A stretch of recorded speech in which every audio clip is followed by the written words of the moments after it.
Assalamualaikum warahmatullahi wabarakatuh. Halo anak-anak hebat, bagaimana kabarnya? Ketemu lagi dengan Bu Miftahul Jannah dalam mata pelajaran kepariwisataan. Alhamdulillah, minggu yang lalu kita sudah melaksanakan ujian tengah semester ya. Di semester ganjil ini semoga bab 1, bab 2, bab 3 bermanfaat ilmunya untuk kalian semua. Nah, kita sudah memasuki bab 4.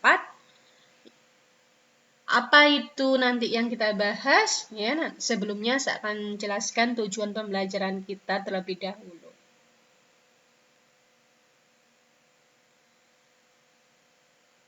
Pada bab 4 ini, kita akan membahas tentang jenjang karir anak-anak. Terlebih dahulu saya sampaikan tujuan pembelajaran kita pada pertemuan ke-11 pada hari ini, yaitu melalui kegiatan pembelajaran jarak jauh atau online maupun daring. Mode pembelajaran berupa diskusi dan ceramah. Saya berharap kalian mampu memahami, mengumpulkan, dan merangkum tentang jenjang karir dalam organisasi kepariwisataan secara mandiri, jujur, rasa ingin tahu, serta bertanggung jawab. Anak-anak, pada bab 4 ini Bu Miftah akan membahas jenjang karir, yaitu di mana jenjang karir ini adalah sebuah profesi ya. Nanti bisa profesi di hotel, ya, biro perjalanan, kemudian maskapai penerbangan, kemudian pada daya tarik wisata bisa berupa bagian tiket, pemandu wisata, maupun bagian informasi. Dan bisa juga di restoran. Jadi itu semua profesi yang bisa ya kita mendapatkan di kepariwisataan ini. Baiklah anak-anak, tujuan pembelajaran sudah saya sampaikan. Marilah kita ke materi yang pertama, yaitu hotel dan biro perjalanan.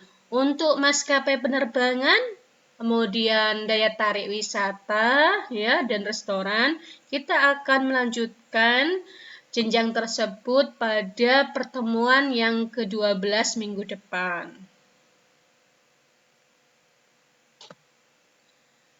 Sudah saya sampaikan tadi pembahasan kita bab 4 ini, yang pertama adalah hotel dan yang kedua adalah biro perjalanan.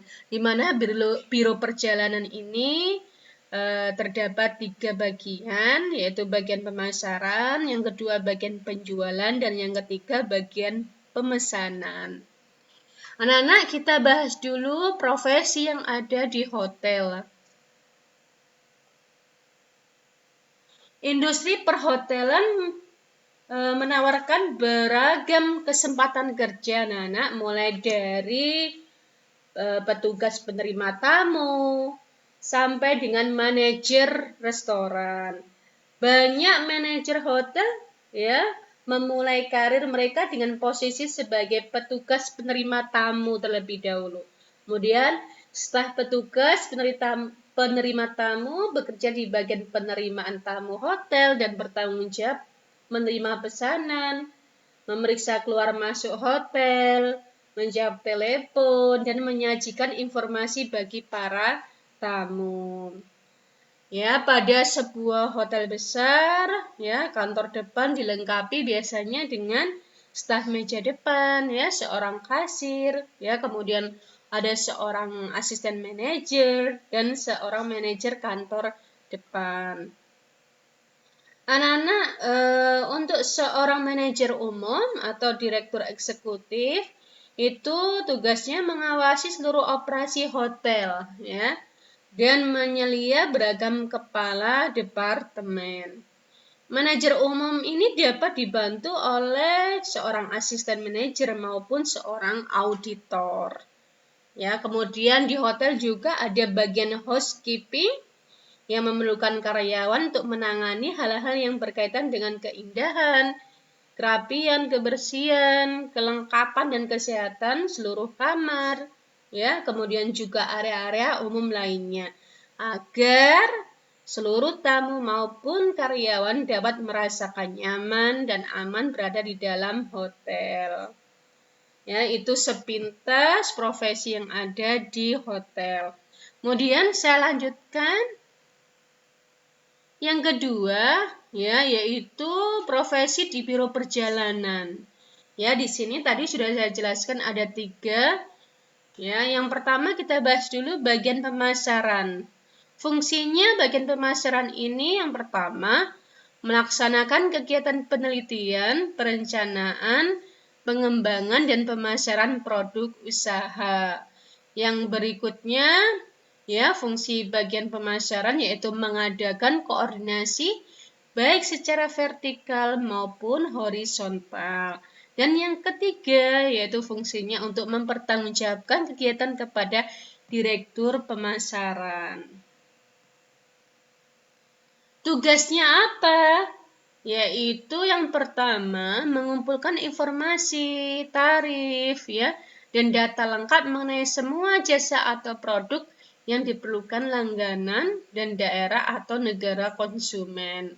Tugas yang berikutnya, memilah dan menyusun kumpulan informasi dan data sesuai dengan komponen yang akan dijadikan produk. Yang ketiga, tugasnya yaitu merencanakan, menyusun, dan mengembangkan berbagai macam produk beserta persyaratannya, ya, untuk ditawarkan dan dijual oleh bidang konvensi, tour, dan travel kepada calon langganan atau tamu. Tugas yang berikutnya, menjalin hubungan baik dan mengadakan perjanjian kerjasama, ya, dengan berbagai prinsipal. Berikutnya, menentukan harga jual dan persyaratan setiap produk yang dijual oleh bidang konvensi tour, travel, dan cruise. Yaitu tugas pemasaran. Berikutnya, bagian penjualan anak-anak. Biro perjalanan bagian penjualan itu fungsinya yaitu menjual produk usaha di bidang tour, travel, dan konvensi. Mengadakan koordinasi baik secara vertikal maupun horizontal. Kemudian yang terakhir fungsinya mempertanggungjawabkan penerimaan dan pengeluaran bagian kepada direktur tour, travel maupun konvensi. Bagaimana dengan tugasnya? Yang pertama, menjual semua produk tour di dalam negeri untuk orang asing yang datang ke Indonesia. Atau bisa disebut inbound atau incoming tourist. Yang berikutnya tugasnya menjual bermacam-macam tour ke luar negeri dari Indonesia. Atau biasanya bisa disebut outbound atau outgoing tourist. Yang ketiga tugasnya menjual bermacam-macam tour di dalam negeri untuk orang Indonesia atau orang asing yang berdiam di Indonesia. Bisa disebut sebagai domestic tourist. Yang D, menjual tour untuk kapal pesiar, ya, atau cruise ship. Kemudian yang berikutnya, menjual jasa penyelenggara rapat, seminar, konferensi, dan pameran, ya, menawarkan jasa pengurusan dokumen perjalanan, paspor, visa, ya, dan lain-lain. Menjual tiket angkutan udara, laut, ya, tiket darat, dan lainnya. Kemudian menjual produk akomodasi, hotel, restoran, dan tempat hiburan.